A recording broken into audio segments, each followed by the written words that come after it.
Olá, galerinha que está participando do FEBIC. Nós estamos aqui participando do quadro FEBIC Visita para apresentar para vocês o nosso espaço, né? Esse aqui é o Seminário Sagrado Coração de Jesus.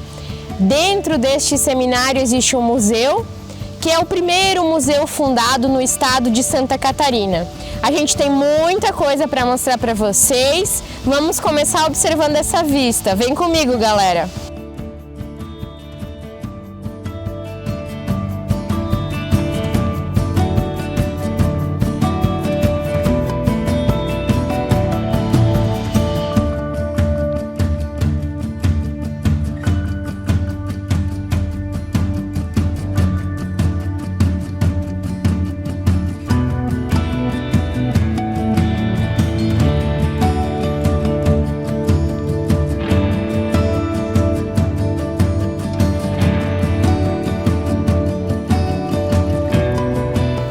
Galera, esse seminário ele fica localizado na cidade de Corupá, no norte do estado de Santa Catarina.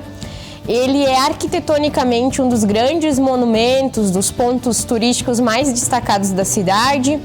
Aquela ala que vocês viram antes era da década de 30, essa aqui que a gente está filmando, ela é dos anos 50. O seminário tem vários lugares para a gente visitar, para observar, tanto externamente quanto internamente com o nosso museu. Daqui a pouquinho a gente vai até lá.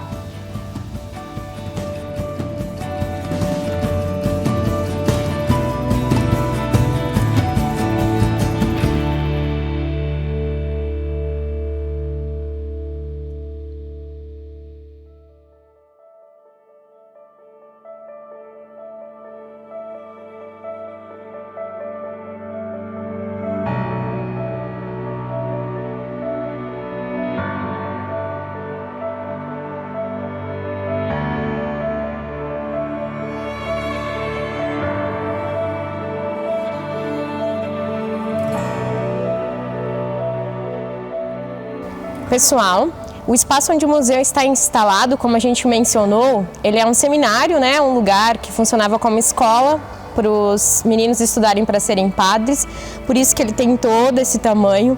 Aqui nesse espaço que a gente chama de jardim interno, a gente consegue ter um panorama do tamanho dessa construção e das diferentes vertentes arquitetônicas que a gente tem aqui. Então a gente tem num primeiro momento uma arquitetura gótica romana da primeira ala construída da década de 30. Aqui ao lado, onde hoje está instalado o museu, a gente tem uma arquitetura dos anos 50, com uma inspiração greco-romana, e temos uma outra fachada também com inspiração greco-romana, onde era a ala mais funcional. O seminário ele funcionava como uma escola, né? Os meninos estudavam aqui para se tornarem padres, e ela funcionava em regime de internato. No auge dos anos 60, esse lugar chegou a receber 200 meninos. Por isso também que a gente vê essa grandeza, esse tamanho, essa proporção. Mas enfim, vamos agora para aquilo que mais nos interessa nessa visita, que é conhecer o nosso museu, famoso pela sua exposição de história natural.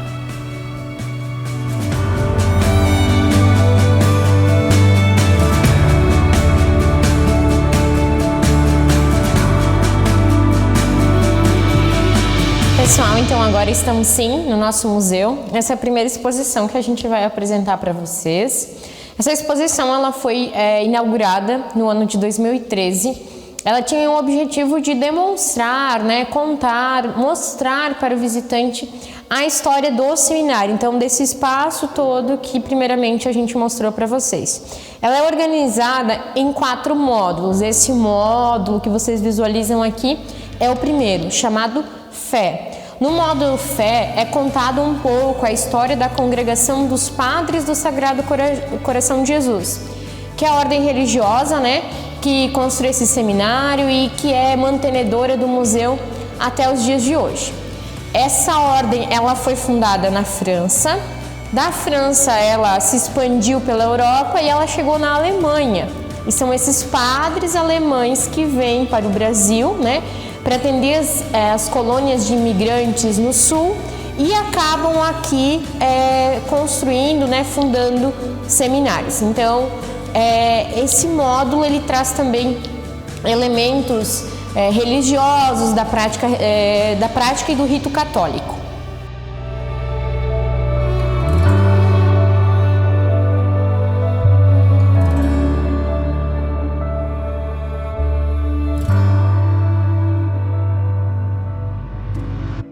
Esse aqui é o nosso segundo módulo, chamado de construção. Então aqui se retrata especificamente a construção desse seminário, né? Então esses padres, eles vieram da Alemanha, foram atuar em diversas regiões no sul do Brasil. Numa dessas regiões, né, chamada Brusque, aqui no estado de Santa Catarina, eles perceberam que vários meninos tinham interesse em estudar para o sacerdócio, então eles fundaram um primeiro seminário no ano de 1924. Mas era um seminário pequeno e as demandas por matrículas estavam crescendo, então eles decidiram buscar um novo lugar para construir um novo seminário. No final dos anos 20, a nossa cidade, Corupá, ainda era um distrito, ela pertencia ao município de Jaraguá do Sul e o nome dela era Hansa Humboldt. Nós não tínhamos aqui nenhum padre para atender a população. Então, quando a comunidade católica aqui da nossa cidade ficou sabendo que os padres estavam em busca de um lugar para construir um novo seminário, eles fizeram um acordo. Eles doaram esse terreno para que o seminário fosse construído aqui, em troca de ter um padre para atender a comunidade. A construção do seminário ela começou no ano de 1928. E a primeira ala dele, que é essa representada na maquete, ela foi inaugurada no ano de 1932. Então esse módulo aqui ele traz elementos tanto materiais quanto documentais, né? Então tem documentos do período de construção, tem essa maquete de referência da primeira aula, tem um carrinho de mão que foi utilizado para essas construções do seminário, que também faz refletir um pouco sobre como foi fazer uma construção dessa magnitude nas décadas de 30, 40, 50, quando as tecnologias não eram tão vastas como as que nós temos hoje.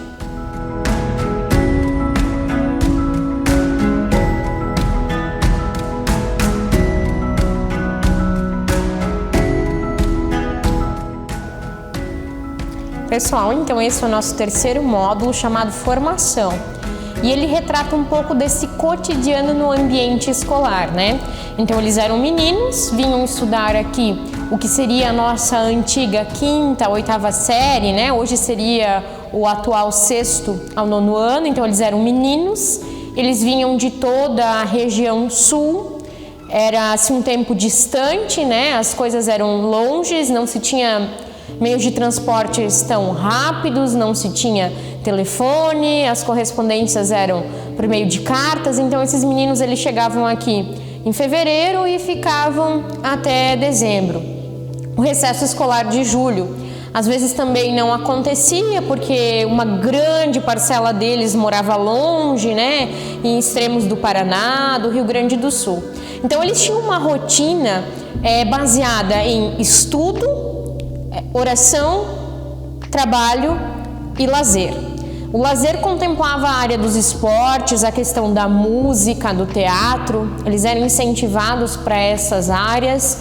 A questão do estudo, as disciplinas, elas eram extremamente rígidas, a cobrança de rendimento escolar, em questão de notas também. Eram tempos que a grade curricular também era bem diversificada, teve épocas em que se chegava a estudar de 6 a 7 idiomas no seminário, entre eles o grego, o latim. Nós temos aqui algumas referências, então, desse ensino que era visto como ensino integral.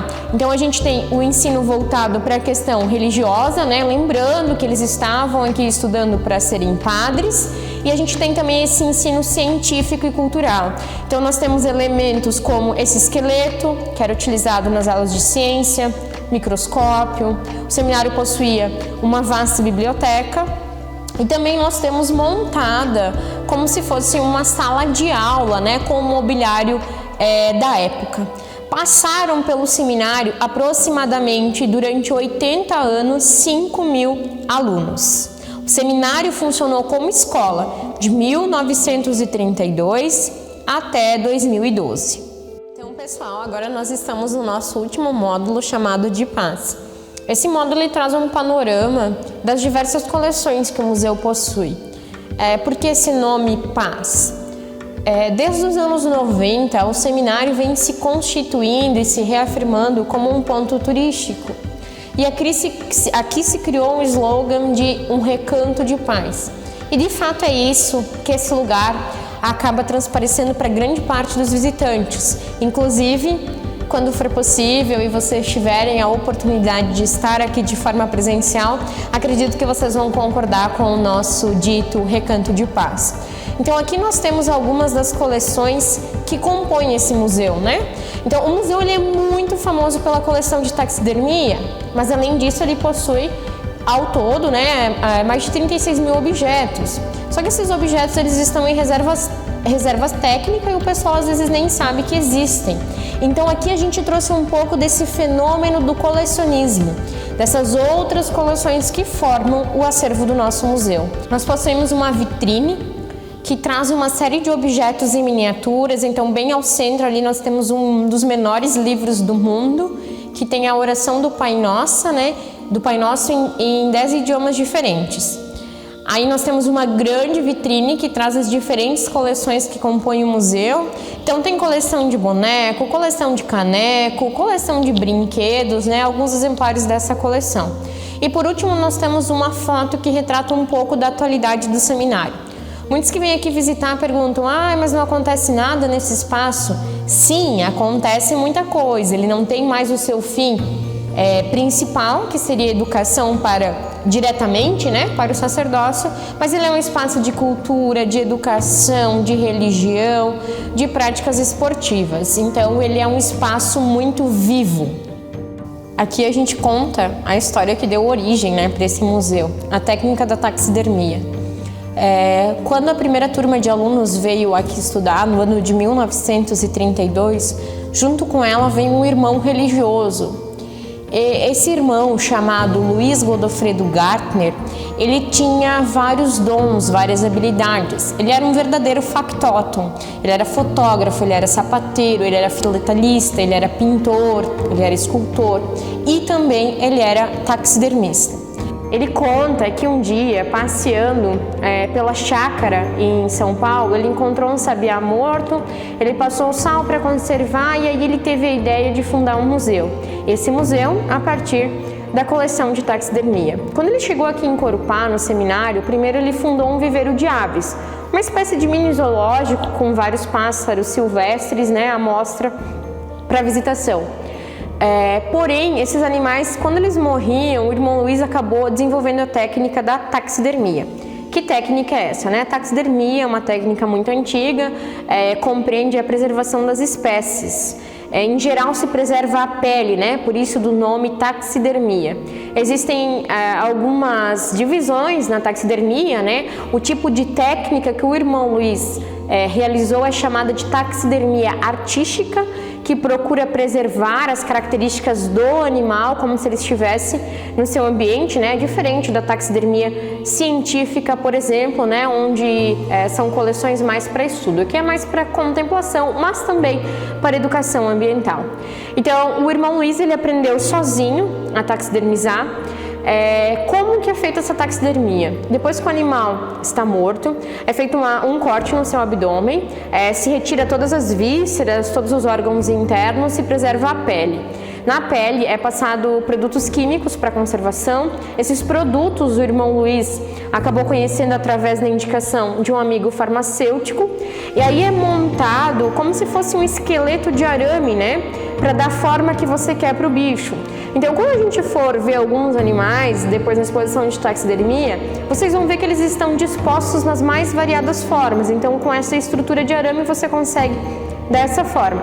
E aí, esse animal ele era preenchido, né, para ganhar o seu tamanho, a sua proporção natural, nos tempos que o irmão Luiz taxidermizou com palha. Por isso que também a gente ouve o termo popular empalhamento, para se referir a taxidermia. Num animal taxidermizado, o pelo é dele, o dente é dele, as unhas são dele, as escamas, as penas, né? No caso das aves, a única coisa que não é do animal é a língua, que é feita de massinha, e o olho, que é um olho de vidro. Os animais do Irmão Luiz, eles têm um grande diferencial, que são esses olhos que ele conseguia importados da Alemanha e de Portugal e dão maior naturalidade ainda à peça.